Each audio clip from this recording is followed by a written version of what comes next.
Good morning and welcome to America's Home Cooking. Today I'm making stuffed pork chops, and the seasonings or the stuffing that I'm going to use is some mango chutney that I had canned last year, because you know pork goes very well with sweets, and chutney is sweet. It's very, very nice. So I think this will be different, which I want to make it different.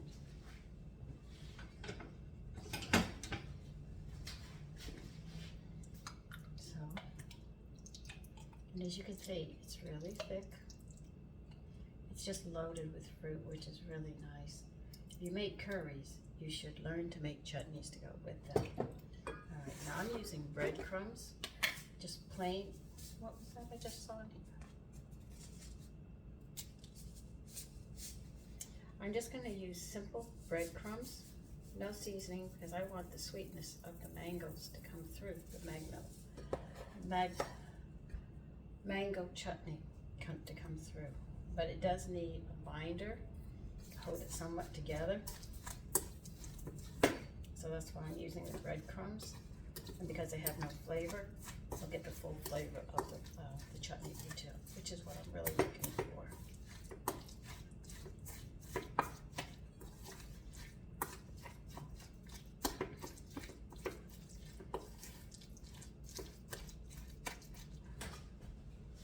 I need a little more chutney and breadcrumbs, because I know me.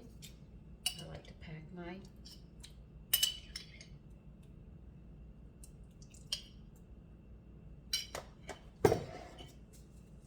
So see, the breadcrumbs actually keep it from running out.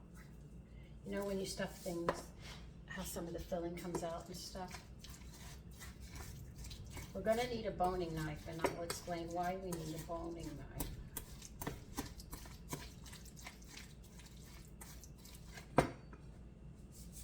I can't tell you how much. I just started trying it. See how it responds. See how it's responding.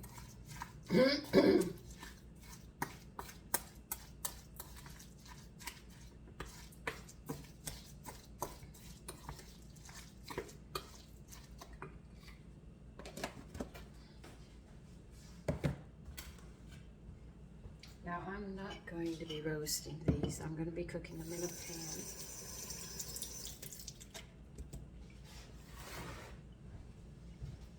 Now you notice if you use a regular knife, I'm talking now about knives, use a regular utility knife, or you use a regular chopping knife, you'll notice that when you get to your pork chops, I got some big ones here, when you're going to stuff them, you notice you make a big incision on them, and when you have the stuffing, you notice it'll come out. This is where boning knives are really, really important. Not only are they good about cutting around meat and bones, because I've done it with the leg of lamb. See, there's no slit here, but if I cut it from here all the way to here and stuff it, as this cooks, the meat's going to constrict, and it's going to pull in, and it's going to push the stuffing out, and then you'll have the stuffing in the pan. This is where the boner comes in handy. Because you see how thin this knife is? You can push it in. I'll do it on the side. You can push it in here and cut this way and come back out, and you have a small slit, be it here, here, or here. So the chances of all the stuffing coming out will be a lot less. That's the beauty of a boning knife, I should say.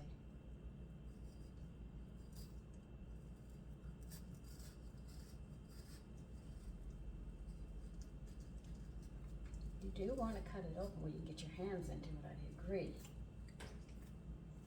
But you don't want it so big. Trying to get further down. You see? You can cut a small opening. And yet I have freed it all in here. All in here is all free. I want to get a little more down in there. Further down into the meat to get closer to the bone. And you'll feel the bone right there.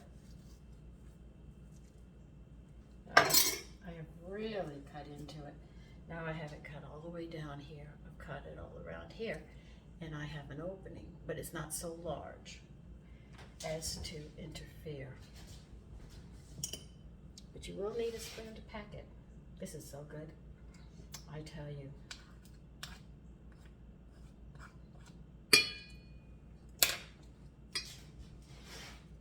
And you're gonna pack it, and it won't come out. It'll be more difficult to pack. You have to push it in there.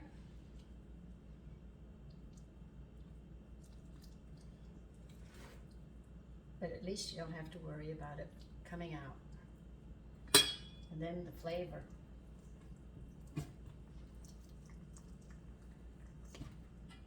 Is in your pork chop and not in the pan burnt.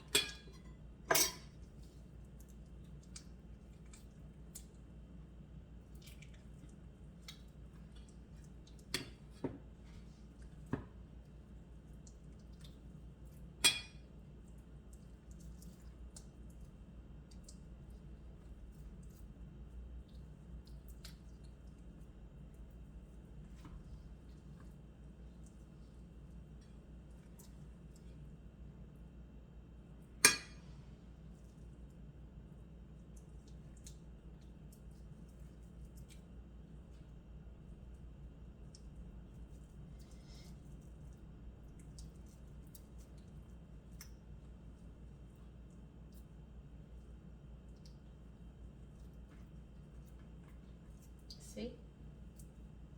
That's how you do it. Even if you squeeze it, you see how little comes out? Very, very little. So I'm going to continue doing the other ones. I don't think you have to see me do every one, but that's how I'm going to do all of the next 3, and then I'll be back. Okay, I stuffed them, and we're going to turn the pan on and put some oil in here because we are going to brown these.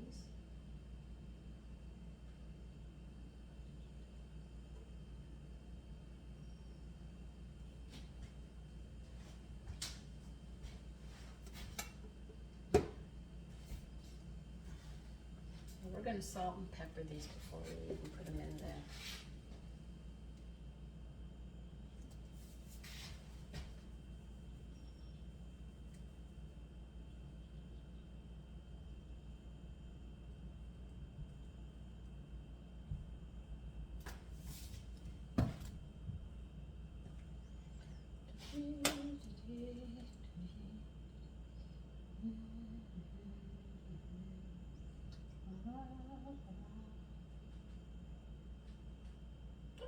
Wow, that's a little too much.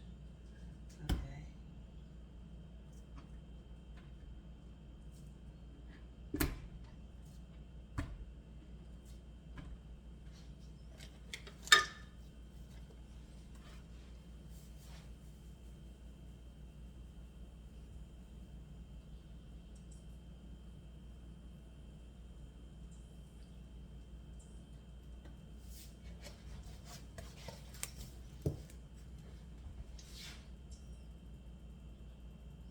Pork always goes nice with sweets.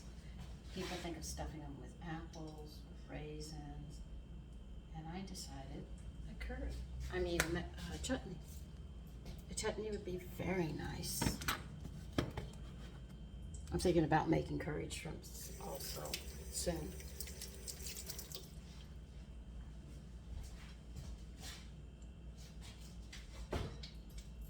Which is one of my favorite curries. Though I do enjoy goat or oxtail as much and chicken, but my tops on curries, shrimp.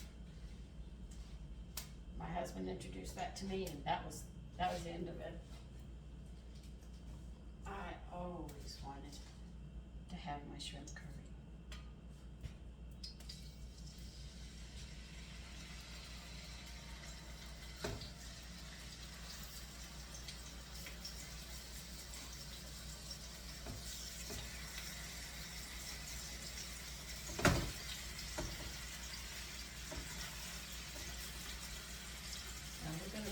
Brown those or braise them if you wish. We'll see how they come out. This should look very nice. And I shouldn't be spilling too much of the chutney out of them. And all that flavor's gonna come from that chutney, is gonna be on the inside working into that meat.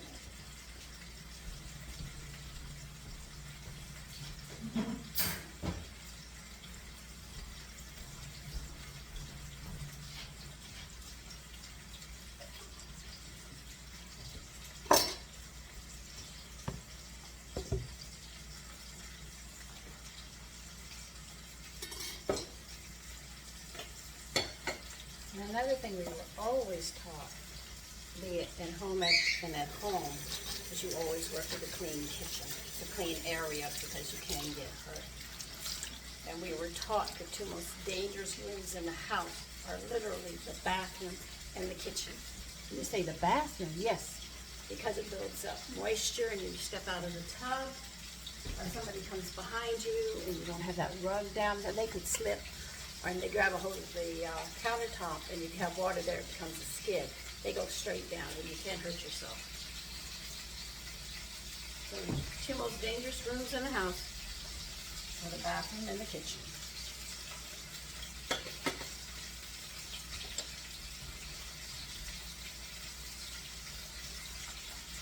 Now, you can wear rings on your fingers when you're working, but remember, you have to take the ring off and clean it when you're done, because you get particles underneath it and it can irritate your skin. So if you have an old used toothbrush, keep it in the drawer in the kitchen, and you just clean behind it and where it's at, and it'll clean it up real easy.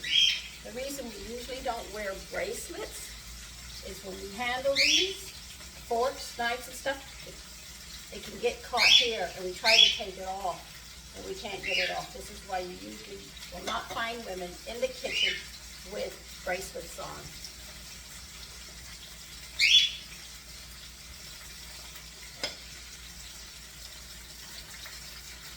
Oh, these smell so good. I am so sorry there isn't a way I could send the smell over to you. You can smell how good they are. I want them to get a nice crust. So listen, I'll be turning them over once they're done, and I'll be back. Okay, they're brown. I have some vegetable water, so I'm going to go ahead and pour it in here.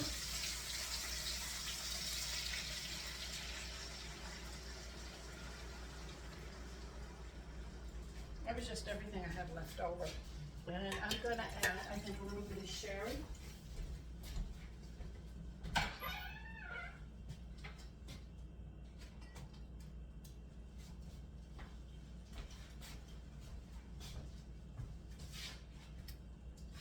It's a nice tablespoon. Don't want to get carried away with it.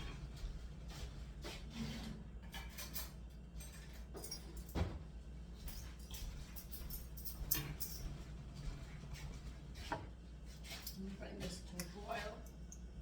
Now I'll turn it down to simmer.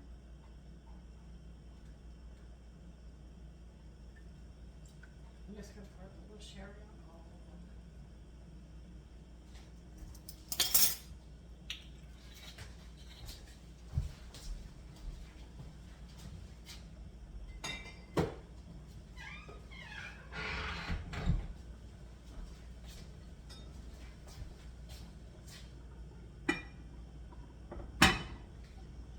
Bring that to a boil, and I'll turn it down. I can't wait till we get it. Tonight, I know that's going to be good.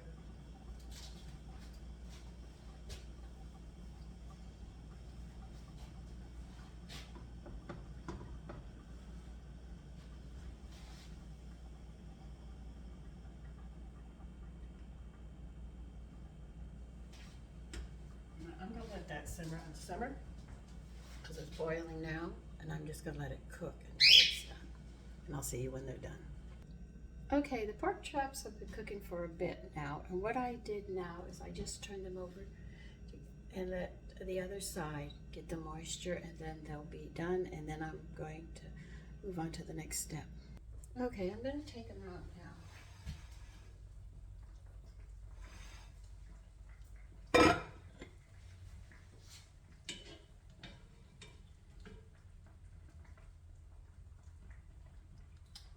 You know what? I'm going to burn my finger, and I don't want to burn it.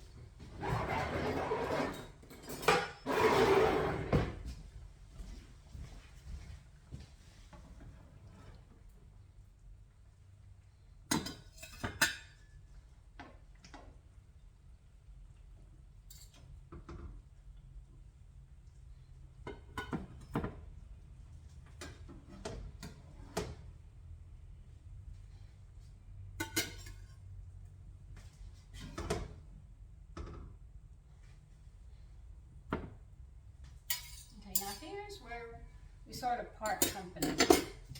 I'm gonna reduce mine down and pour it over my chops.